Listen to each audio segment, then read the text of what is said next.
This presentation will explore the business practices and business impacts of McDonald's and the Nook coffee shop in Burleigh. These two businesses were chosen as their strategies are similar, but their scale of operations are very different. The first one is a small coffee Nook that's under the pavilion at Burleigh Beach, and the other is a McDonald's restaurant. McDonald's and the Nook have both implemented a high volume, low cost strategy. This strategy suits both businesses as they sell products that are cheap to produce at a low cost. Their choice in strategy means both businesses need significant sales figures in order to achieve an appropriate profit margin. In comparison, a high-end fashion store operates low volume, high cost, meaning they can afford to sell lesser quantity of product. Hence, Nook and McDonald's operational decisions should reflect this high volume, low cost strategy in all areas. All McDonald's owners have this person may not necessarily be the manager. This can be a weakness if the owner and manager have different ideas, opinions, and perspectives on how the business should operate. However, as McDonald's are franchises, this is less problematic as they have mandatory protocols and procedures in place. The Nook's owner and manager are the same person. This potentially encourages consistent decision making. However, it can also be a weakness if the owner lacks innovation, is closed-minded, short-sighted, and doesn't understand the importance of centering all business decisions on the strategy of low cost, high volume. Both companies rely on efficient rostering and recognise the importance of adjusting the roster to allow more staff during busier periods and less in the quieter times. The managers can attain this information by analysing patterns and trends of consumer behaviour. For example, McDonald's tends to be busier during meal times and the Nook peaks in the morning. Prioritising this is a strength for both businesses as money is not wasted through inefficient staffing, which allows costs to remain low and appropriate balance between cost of goods, sales, and profit to be achieved. As McDonald's and the Nook are in the hospitality industry, the quality of raw materials is crucial. Both businesses have procedures in place to ensure a member or the manager is on site when deliveries are received. McDonald's operates 24/7, and therefore this is more easily achieved as the premise is always staffed. The Nook operates under more restrictive hours, between 5:30 a.m. and 4 p.m. Hence, the manager needs to liaise more closely with delivery trucks and suppliers to ensure someone is present. A similarity between the businesses in terms of their goods and services strategy is both cross-check invoices with actual material delivered whilst examining the supplier's freshness to ensure correct, high-quality material is provided. Once checked, both businesses appropriately store the stock in a temperature-controlled environment to maintain freshness. McDonald's and the Nook have applied a dating plan and stock rotation to ensure the oldest stock is used first. This is a strength of the businesses in maintaining their status as a low-cost, high-volume business, as it prevents them having spoiled, unusable material. Further, a sufficient date system prevents employees from using outdated products, resulting in regulatory and legal consequences if a consumer was to fall ill. An infringement of this kind can be detrimental to a high-volume organisation as people may be reluctant to trust them again, making it harder to achieve the number of sales required for success. The owners and managers of McDonald's have less control over the restaurant's pricing as the franchisee's rules and regulations bind them. This could be a weakness if the manager spots a particular trend in product pricing or sales that is specific to their store. On the contrary, the Nook's manager is in full control of the store's pricing and can adjust as required. Nevertheless, similarly, both businesses consider their competitors' price positioning, the cost of goods, variable cost, fixed cost, and the adequate profit margin required for success when determining the price of their products. There are significant differences between McDonald's and the Nook's marketing strategy. McDonald's relies on ample form marketing, including brand deals, written ads, television advertisements, and social media marketing. On the contrary, the Nook has no form marketing and relies more heavily on local foot traffic and word of mouth. Once consumers receive the friendly service and quality product of the Nook, they're more likely to pass on their positive experiences to their friends and family, who are then likely to try the cafe. A strength of McDonald's is the globally recognisable Big M sign.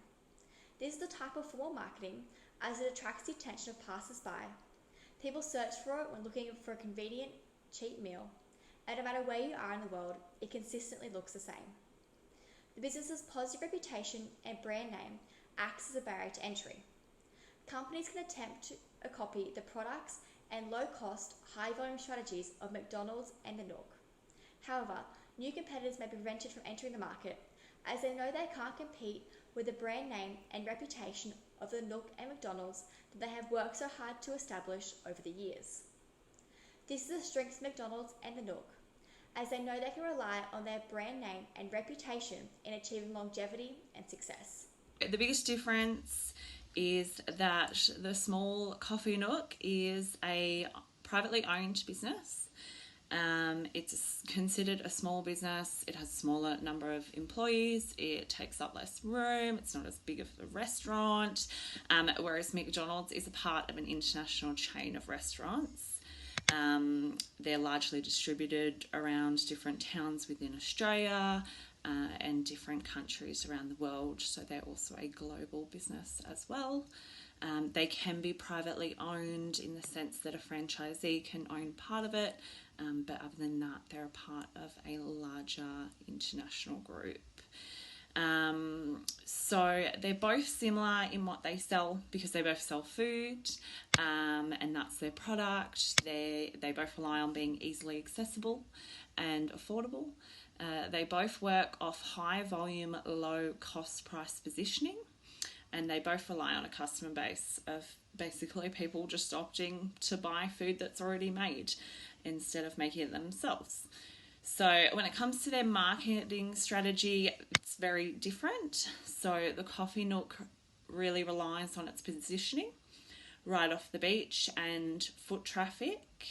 So it focuses more on a word of mouth and customer loyalty base, whereas McDonald's is very different. So McDonald's doesn't need to rely on loyal customers. It doesn't need to rely on tourism, anything like that necessarily.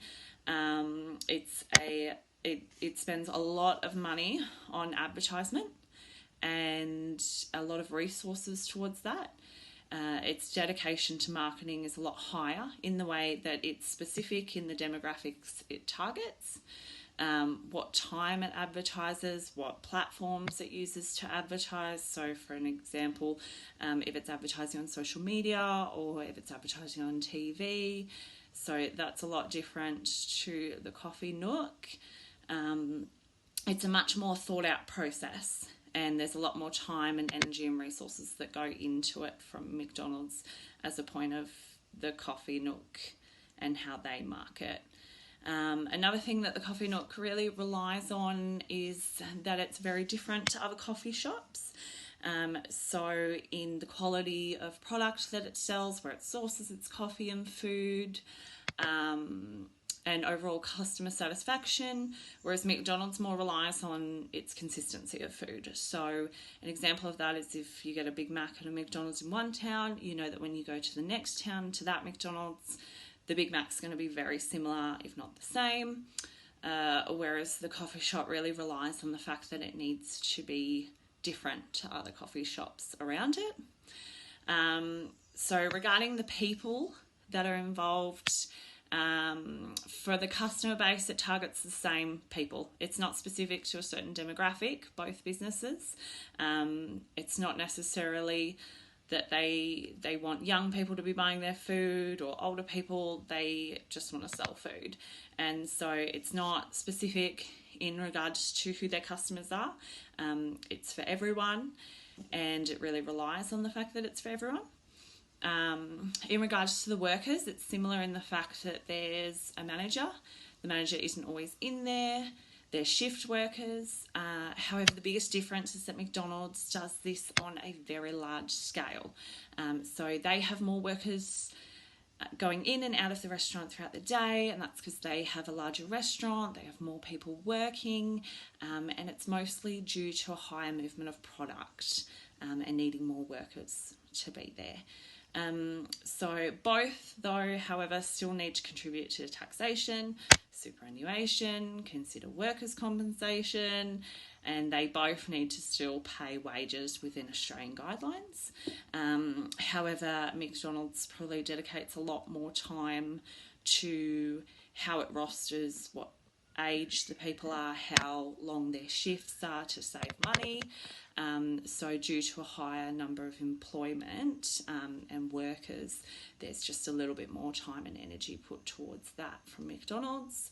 But those are some of the commonalities and the differences of how they both run. So even though they're very similar in the service that they provide, they are very different in how they provide it. Alright, as to contrast and compare the likely business impacts that McDonald's and Nook Coffee have on their stakeholders, the triple bottom line concept was used. The triple bottom line concept analyses business impacts in consideration of the social, environmental and economic aspects. First of all, I will discuss the social impacts upon stakeholders.